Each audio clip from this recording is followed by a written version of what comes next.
Golden State Media Concepts Baseball Podcast. We cover everything Major League, from spring training to the World Series. We've got your favorite club covered, from New York to Boston to LA. This is the Golden State Media Concepts Baseball Podcast.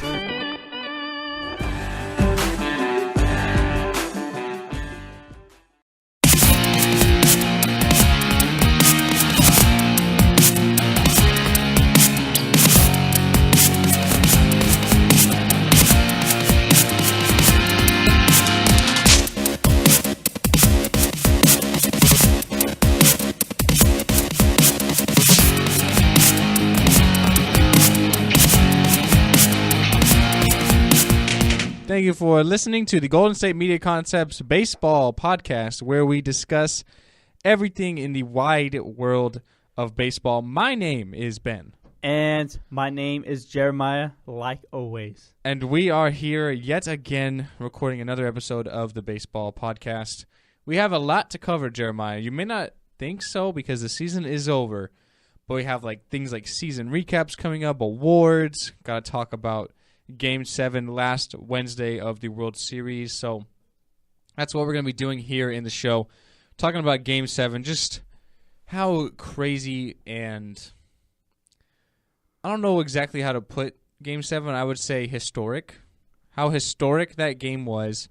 Going to be talking about Game 7 and the World Series in general, what it means for the Cubs and Indians in the first segment.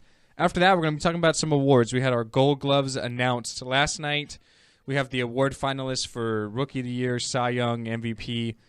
Those three finalists in each of those respective awards to talk about maybe some snubs, predictions of who we think is going to win it. Also, we're going to be talking about Bud Black. He is back manager of a team in the NL West, as he was a few years ago with San Diego. So we'll talk about that, what impact he could have on the Colorado Rockies, who hired him, and much more at the Golden State Media Concepts Baseball Podcast. But nevertheless, Jeremiah, let's get right into the show. Game 7 of the World Series, Chicago Cubs beat the Cleveland Indians in 10 innings, 8-7. Man, this game was such a great game. It had it all. You yes. Definitely explained it best. It had it all. It was a game for the ages, and I know it was practically a week ago, and everyone in America was glued to this game, and I do think that is great for baseball. This was baseball at its best way I can put it to you. And I think this game in general, basically some of the reason why me personally, I love the game of baseball. And, with the Cubs winning, America finally, we got the true underdog story here. The true underdog story here. This is the team that has not had any luck at all in the past 108 years, 110 years at all. And the fact that America witnessed this in the last week was so great, in my opinion. What I'm going to remember most about this game was every time that Fox would show the crowd at Progressive Field in Cleveland, it was almost like they were ready to bite their nails off and pull their hair out. It's like, with every single pitch, it's like, just look on their faces like, oh my God, oh my God, oh my God, oh my God, oh my God. It's like the pressure is not only getting to the players, but just the fans in general. Whether you're an Indians fan, a Cubs fan.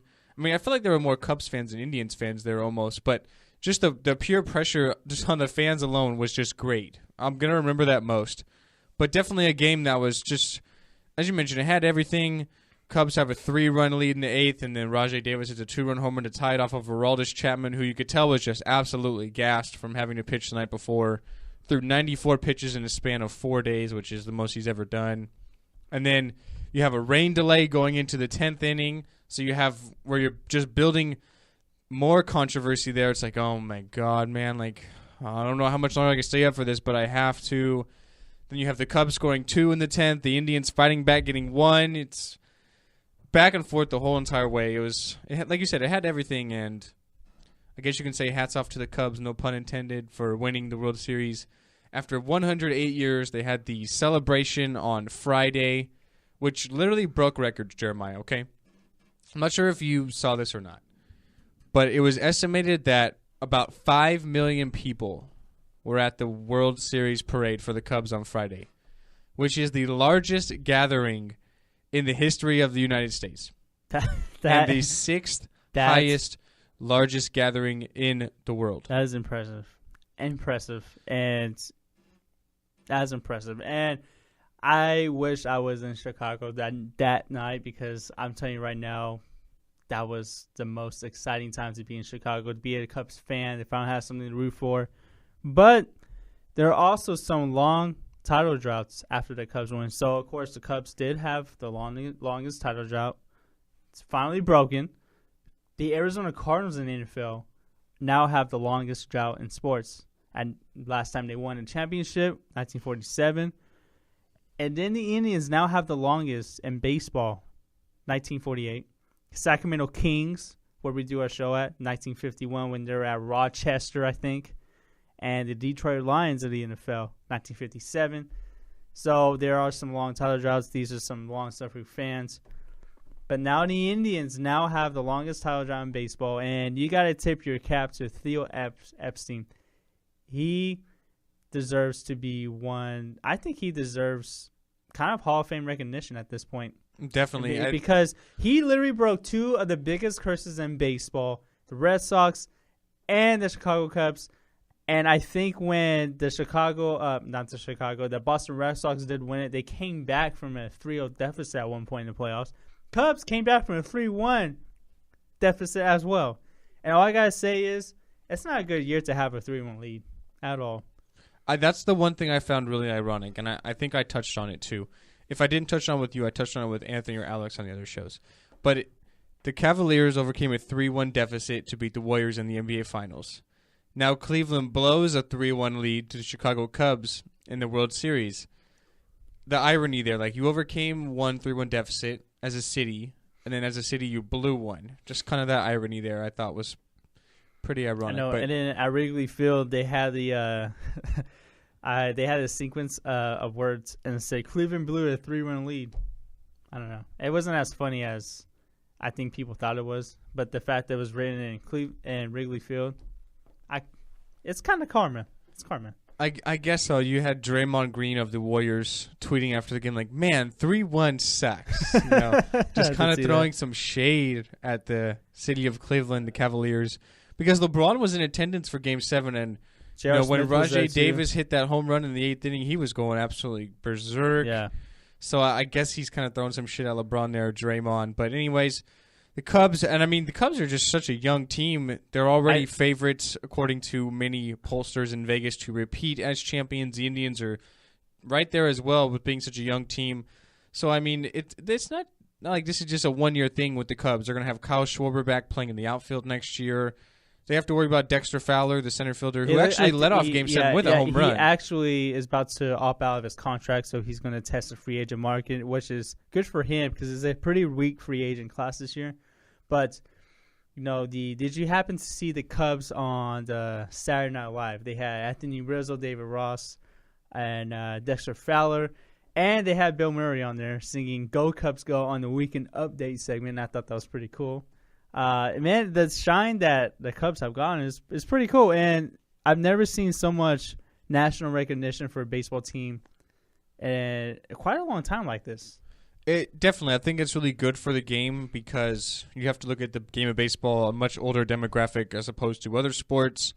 So I guess with this World Series, in my eyes, you have the NFL losing ratings for many different reasons in my eyes, but a lot of it has to do with sort of the league, the commissioner, how they sort of have established some rules and treated some players with issues off the field. So baseball, in a certain aspect, in my eyes, is kind of gaining ground. They're not the NFL, and I don't think they're ever going to be. No. But they're kind of gaining ground as far as popularity in my eyes. So I think this World Series was definitely a success for baseball because of that.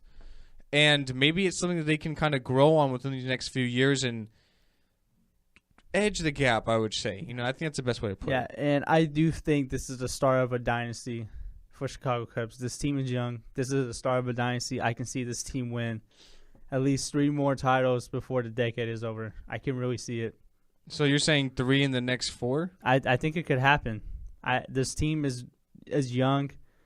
they're not going anywhere anytime soon. I think that's really true. I think this is the start of a huge dynasty for the Cubs, and which is great for the city of Chicago, who love their Cubs for hundreds of hundreds of years. They haven't anything to show for it. Now they finally have something there, and I do think this is great for the city of Chicago having the Cubs be a winner. Well, of course it is, and you mentioned kind of the start of the dynasty, and you're right. Chris Bryant, Anthony Rizzo, Javier Baez, Wilson Contreras, Addison Russell, all really young. Kyle Schwarber, all really young, so they're under contract and everything. The Cubs, obviously, big team with a big payroll, so they can afford to really sign anybody. The only thing that's going to stop them is the only thing that stops every team, and that's injuries. So we'll have to see how they can progress. Now that they've gotten finally over the hump and gotten that pressure of winning a World Series off them, I think that'll probably help them in the long run. So we'll have to wait and see. But just the whole entire story, even after Wednesday, all these stories of fans being like in their 80s or whatever, finally seeing the Cubs win. You had the guy drive to his dad's grave site over like 800 miles to listen to the game on his phone. Anthony Rizzo has the World Series winning ball in his pocket, which is valued at like $3 million.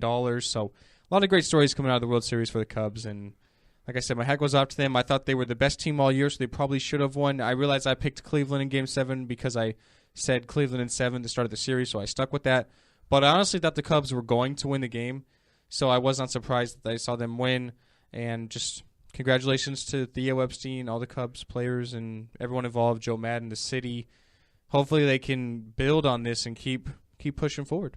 And now we start the countdown to spring training. Oh, we're now only what is it? A few months away. February. We start. We're in November right now, so countdown starting. Baseball, actually, the off season in baseball is a lot shorter than you think. It is. Because you have spring training starting in like February when pitchers and catchers report. You have winter meetings. You have free agency just a couple of months away as well. So it's actually kind of a good thing that the baseball off season is so short and the season's so long. It's kind of like you're talking about it all year long, except for maybe November, December. But other than that, it starts right back up with winter meetings in January. So it's kind of a good thing. You know, I think that's another thing that helps baseball is that you don't have such a huge gap. In the NFL, you have really from February to end of July, start of August, where you're not really talking much about it.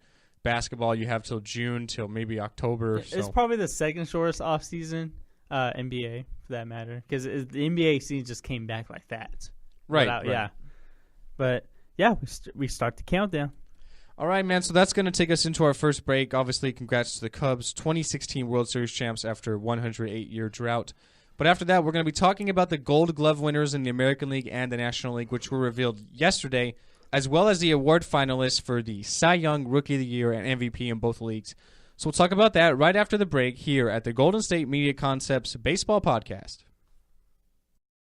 Tired of searching the vast jungle of podcasts? Now listen close and hear this out. There's a podcast network that covers just about everything that you've been searching. The Golden State Media Concepts Podcast Network is here. Nothing less than a podcast bliss with endless hours of podcast coverage. From news, sports, music, fashion, cooking, entertainment, fantasy, football, and so much more. So stop lurking around and go straight out to the Golden State Media Concepts Podcast Network. Guaranteed to fill that podcast itch. Whatever it may be. Visit us at www.gsmcpodcast.com. Follow us on Facebook and Twitter, and download us on iTunes, SoundCloud, and Google Play.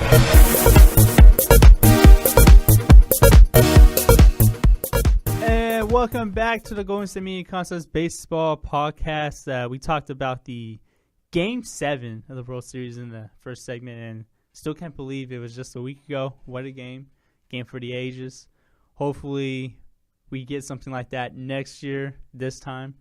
But now we're going to talk about some Gold Glove Award winners that was announced last night. And, man, it was crazy. It was crazy how the Gold Glove Award winners was announced the same day as the election, because I totally almost forgot about it. They're trying to like take away some of the hype from Clinton and Trump and your respective states' propositions and senators and all that stuff. So Yeah. I mean, I guess so. Yeah, okay. But let's get to the winners here, shall we? So I'm going to go do the National League.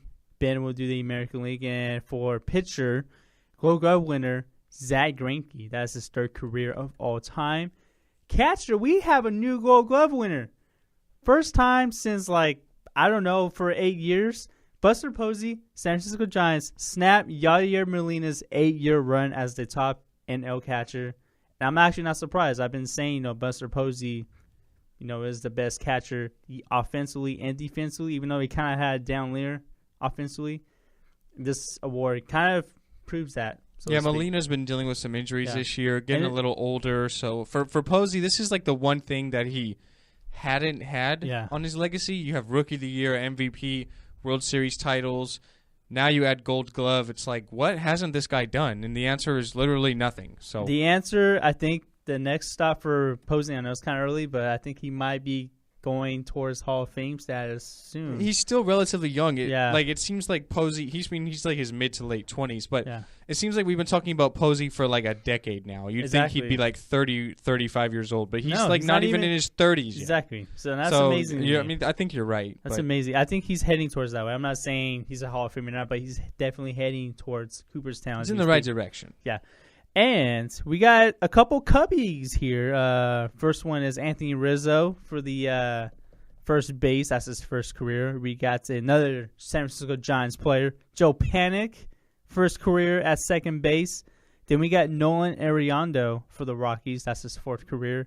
Then we got Brandon Crawford, shortstop for the Giants, the second career. And I think that's the first time a Giants player has had consecutive Gold Gloves since Omar Vizquel earlier in the mid-2000s.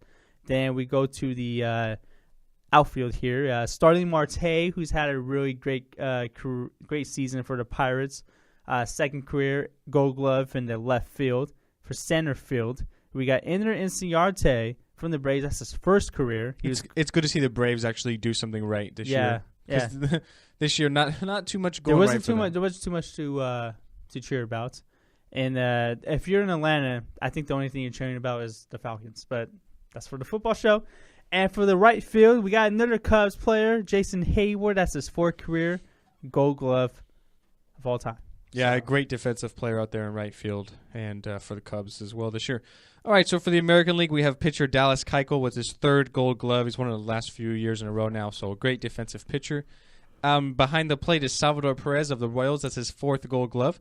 Mitch Moreland of the Rangers gets his first career Gold Glove out there at first base. Another first-time winner is Ian Kinsler of the Tigers for second base. It's surprised that Ian Kinsler is actually only getting his first Gold Glove. I know. He's been such a good player for like the last decade almost. He's been really consistent his entire career. Yeah, so it's surprising that he's only getting his first Gold Glove. So Adrian Beltre gets his fifth Gold Glove. That's the most of any player winning Gold Gloves this year. Adrian Beltre been such a good third baseman for the Rangers, for the Dodgers. A lot of great teams out there playing third base for the Rangers this year. Gets his fifth Gold Glove, as I mentioned. Francisco Lindor, the young Puerto Rican shortstop for the Indians, gets his first career Gold Glove. I'm sure this is an award he'll be winning for years to come. Being such a young player, had really a breakout season, especially postseason for the Indians with the bat. Brett Gardner of the Yankees gets his first career Gold Glove out there in left field. In center field, we have Kevin Kamer of the Rays. That's his second career Gold Glove. And then Mookie Betts of the Red Sox adds to his impressive year, getting his first Gold Glove out there in right field for Boston. So that's your Gold Glove winners for the American League and the National League. Any real surprises? Anyone you thought kind of got snubbed? Not really. Maybe I'm not surprised that Posey won his first because I knew it was a long time coming. I think it's kind of like handing the keys for catcher to Posey. Like Yadier is kind of like passing the torch, so to speak. Yadier had a great season when he was healthy. But, Molina's season is kind of heading downhill now since he's getting a little older. He's not as effective with the bat as he used to be.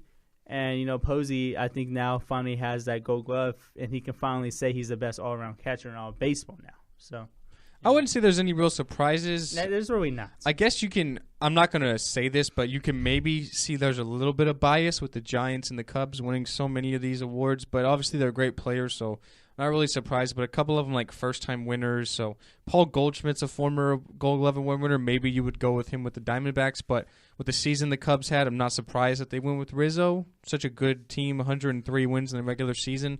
So I'm not saying there's bias there, but I could see how you could say that. So maybe you put it there, but I mean, all these players are definitely deserving of the award.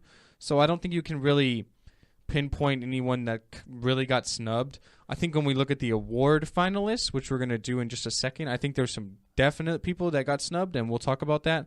But as far as the Gold Gloves, I think they're pretty fair. You know, I don't have any issues with them. Yeah, I don't either. No surprises here. Every award winner for the Gold Gloves was well deserving. I agree, definitely. So, all right, Jeremiah, let's move over to the award finalists in both respective leagues. So do you want to do the same thing? I will National do the League and National I'll League touch on again. the American Yes, League? Okay. Yes. So go right ahead, buddy. Okay, for the National MVP, there's really no surprises here of who's a finalist. We got Chris Bryant, Daniel Murphy, Corey Seager. It's probably going to go to Chris Bryant based on his numbers, based on the season his team had, his World Series champ. I expect pretty much Bryant to win this award. Murphy had a great year. Seager had a great year, but I feel like Seager's gonna be back as an MVP. It's not gonna happen this year. Remember, Seager's only been in the league for 2 years, so he's gonna definitely be back as a finalist sooner than later. For the NL Cy Young, we got Kyle Hendricks, John Lester, and Max Scherzer. Hendricks and Lester both play for the same team, so it's amazing how they have two guys there. Hendricks does have the lowest ERA in the league. Lester, it's just been Lester this year. So for this one's really tough for me to call. There's really no correct answer here. But yeah, I think for Scherzer, the downside to him is that he gave up the most homers of any National League pitcher. So I think that's a reason why he won't win this award, so to speak. And for Rookie of the Year, we got a couple of Dodgers. We got Kenta Maeda of the Dodgers and Corey Seager. So he's a finalist for Rookie of the Year and MVP. That's pretty impressive to me, in my opinion. But Seager, I think he's probably going to win this award. And the third finalist is Trey Turner, who had a great season since he got called up for the Nationals. I think Seager is probably the runaway favorite at this point. And for Manager of the Year, we got Dusty Baker, Joe Madden, and Dave Roberts. I think pretty much Joe Madden's going to win this again.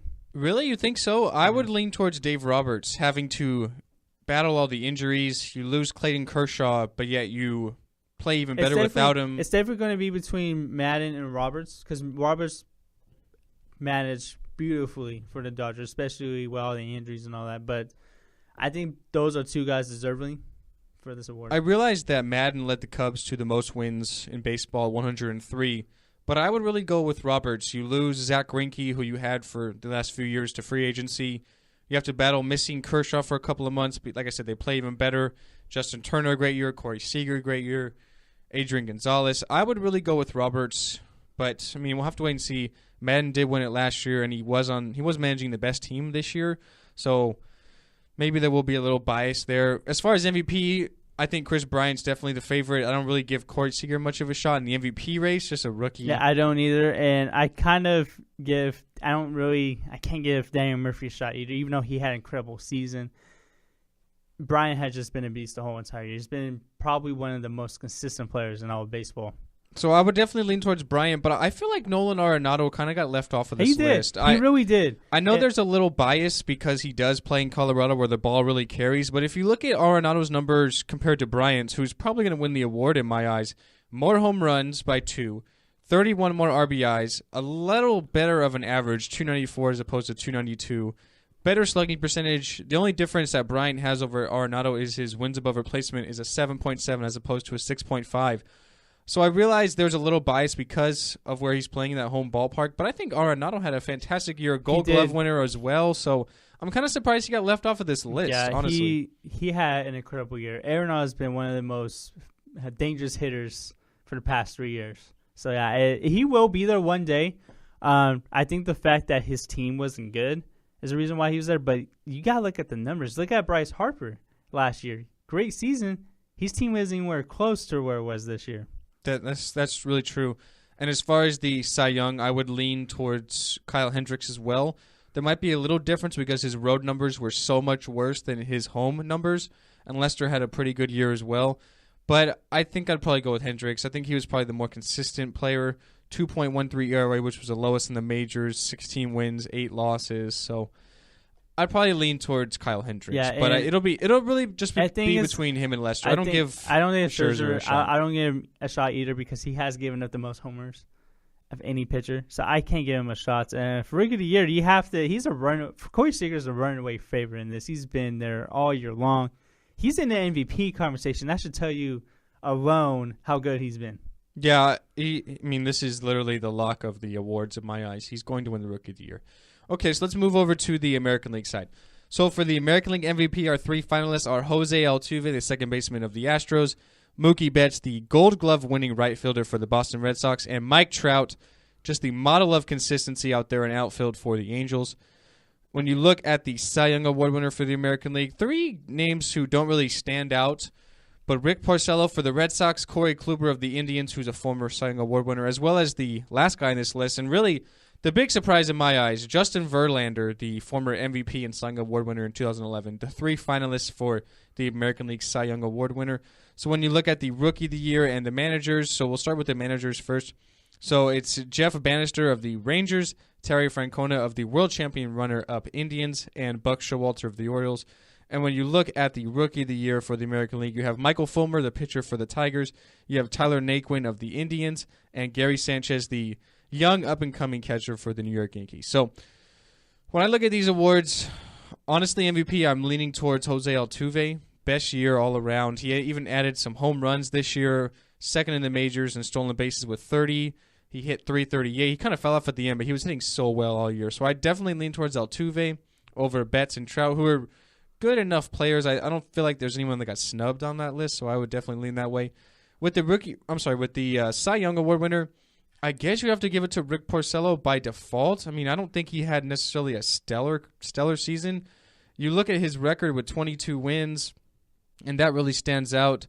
So 22-4 with an ERA of only 3.15, though, so that doesn't really stand out to me. But the record definitely is the thing that separates him as a port from Verlander and Kluber. But dude, Jeremiah, I wouldn't say upset, but I am shocked that we don't have Zach Britton on this Cy Young Award list. Yeah, me too. I am really shocked. Maybe that's a little bit of bias because he's a closer. I thought he was going to be a Cy Young candidate, a strong. He's not even a candidate. It's not even a finals. I thought he was a strong candidate to win this award July and August. I'm surprised. I thought he should be there instead of Verlander, and Verlander had a good year. But I'm surprised Verlander is here, so to speak. Yeah, exactly. Verlander did have a good year. Nothing to take away from him, but I just think Brendan was a better fit for this award. He absolutely was dominant in the 9th inning. He's everything you want from a relief pitcher in general. Everything. Shutout inning after shutout inning. 47 saves, no blown saves, ERA of .54. I don't get it. I think that's absurd. I don't get it. At least I can understand if he didn't win it. The only guy that I can really remember is Eric Gagne of the Dodgers, but at least on the finals list. He's not a candidate, and that is absurd. I think he got snubbed there. And for I think the weakest award, the weakest finalists, group of finalists is probably Rookie of the Year in the American League. I'd kind of edge towards Michael Fulmer. I think it is going to be honest, Fulmer. I think he's probably been the best Tigers pitcher all season. Yeah, exactly. And that includes Verlander, who's on the Cy Young Award finals list. And that says a lot about Verlander being a finalist. And Michael Fulmer, he was the most consistent. He did start off a little bit rocky for the Tigers in his first couple starts, but that was his first couple starts in the league. But once we hit into June and July, Michael Fulmer was really consistent. Really one of the most consistent pitchers, not just in Tigers, but maybe in baseball in general. And I do think Michael Fulmer is probably the runaway candidate for the American League Rookie of the Year. That's not taken away from Gary Sanchez or Tyler Naquin, but Gary Sanchez, he kind of came into the picture late. I did say I wouldn't be surprised if he's considered for Rookie of the Year, but I didn't see him winning it because he came in August, only played 53 games. It's not enough for me to small sample size. I agree. It's probably just too little too late. Yeah. As far as manager of the year for the American League side, I'd go with Francona. I realize Showalter did go with the Indians, Bannister did go with the Rangers, but Francona and the Indians were the one team that no one really expected to be there. We're on an 11-game winning streak at one point. He's been a fantastic manager his whole entire career, what he did with Boston before that. So I would edge towards Terry Francona with the Cleveland Indians. I'll go Francona and Buck Showalter because Showalter literally led a team with like literally one pitcher and one closer. That's impressive to me. And I wouldn't be surprised if Showalter would win it because of his rotationless team. But you got to give it to Francona. No one expected the Indians to be in the World Series at all. No one expected them at all. And they probably had one of the best years the Indians have ever had in a long time. So I wouldn't be surprised if Francona win that award. But so far as MVP, I'm going to have to go with Altuve too. I think it's going to be between Altuve and Mookie Betts because Mookie Betts was just pretty much lights out the entire year. But Altuve, literally, he is one of those players in baseball that's like must-see TV. And that's hard to do when you play baseball. I think by far he is the runaway favorite for MVP, and it will be absurd if he doesn't win it. And I understand Mike Trout has been really consistent, but his team is terrible. And that's the one thing I think Betts has going in his favor is that the Red Sox were the only team of the three finalists playing for their teams that was actually in the playoffs. So yeah. I think that has to sort of lean towards Betts' favor. Altuve and Trout both Gold Glove winners, so I don't think that you get an edge there. As for Cy Young, I'm going to have to go with Porcello because I do think that he just wins it by default. I think his 22 wins is going to be really attractive to old school voters. Yeah, he just kind of wins it by default. I mean, I think he's the clear guy who's there. But like I said, I'm surprised Britton was not there. I think he kind of got shafted. But we'll have to wait and see. These awards will be revealed in the next couple of weeks, so we'll obviously be announcing them here on the shows. But we'll take our last break at the Golden State Media Concepts of Baseball podcast. Coming out of the break just really quickly before we end the show, we'll be talking about Bud Black as the new manager of the Colorado Rockies and what he aims to do for that ball club. So we'll be right back, guys, right after the break at the Golden State Media Concepts Baseball Podcast. Are you looking for help for your fantasy football team? Check out the GSMC Fantasy Football Podcast. Get today's best advice on who to start, who to sit, even who you should draft. From sleeper picks to red-hot lineups, they got it all covered for you. That's gsmcpodcast.com/fantasy-football-podcast. We'll cover traditional leagues, dynasty, PPR, even IDP leagues. When you need fantasy help, there's just one show to hit up. Don't forget to like them on Facebook and follow them on Twitter. Visit gsmcpodcast.com for more info.